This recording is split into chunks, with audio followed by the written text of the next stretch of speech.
This is TechIn5. All the tech news you need to know about in 5 minutes or less. Guaranteed. Start the timer. Big news from Amazon this week. Happy holidays, Merry Christmas, Happy New Year.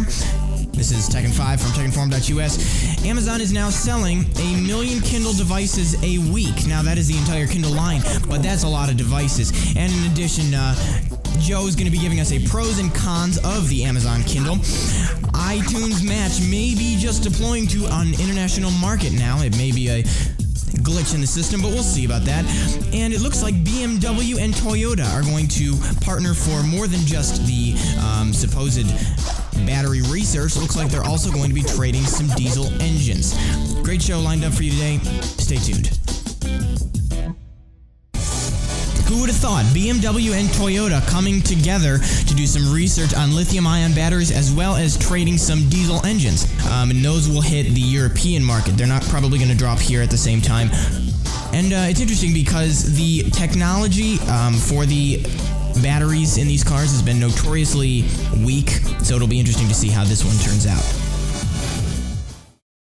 Amazon has let everybody know that they are selling 1 million Kindle devices per week. It's the most successful product they've ever launched. It's the best-selling product across all of Amazon for 11 weeks straight. They've already sold millions of units, and they're building millions more to meet the high demand. That's from Amazon themselves. In fact, the demand is growing. It's accelerating. Kindle Fire sales have increased week by week for each of the past 3 weeks, which is interesting. Colt thinks the large numbers are going to draw more potential customers into the Kindle lineup.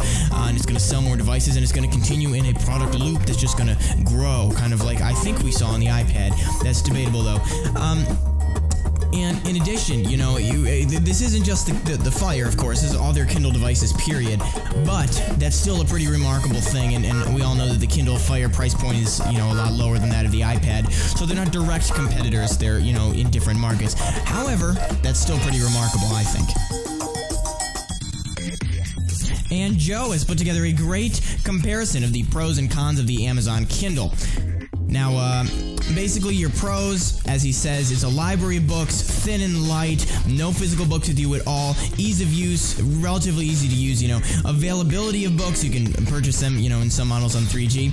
Cons, though, there's no backlit display, you can't read in low light conditions, it's a turn off for many people, but, you know, that's part of the thing you get with the ink screen, of course, which makes things easier to read.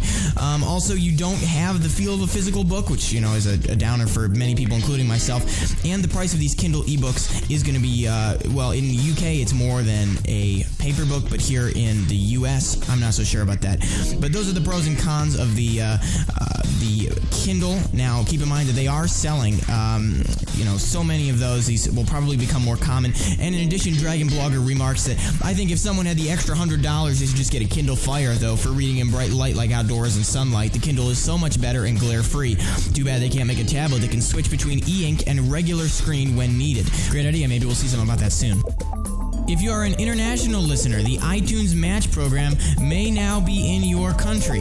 Now, this is interesting because several international readers have reported to tech blogs that they're receiving iTunes Match sign-up options in their iTunes Store accounts. That could be a glitch in the system, or it could be an indicator of Apple rolling out iTunes Match to everybody else in the world.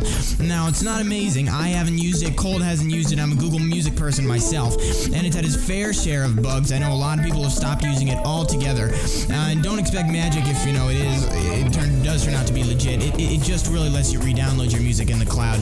But if you do have that option, we encourage you to try that. We'll see if it's a glitch or not in the upcoming future.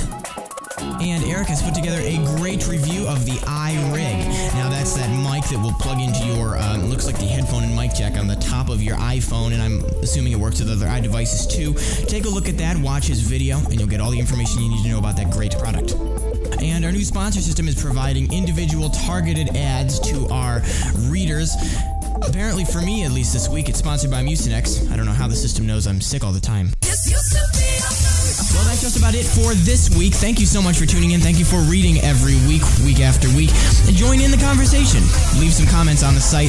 Thanks to the TechInform.us writers, editors, administrators. Couldn't do it without you. Thanks to Joe, Eric, and Colt for our articles. Thank you to Colton5 for video editing of the podcast. Join me next week to find out who won Colton's giveaway of the Dirt 3 promo code.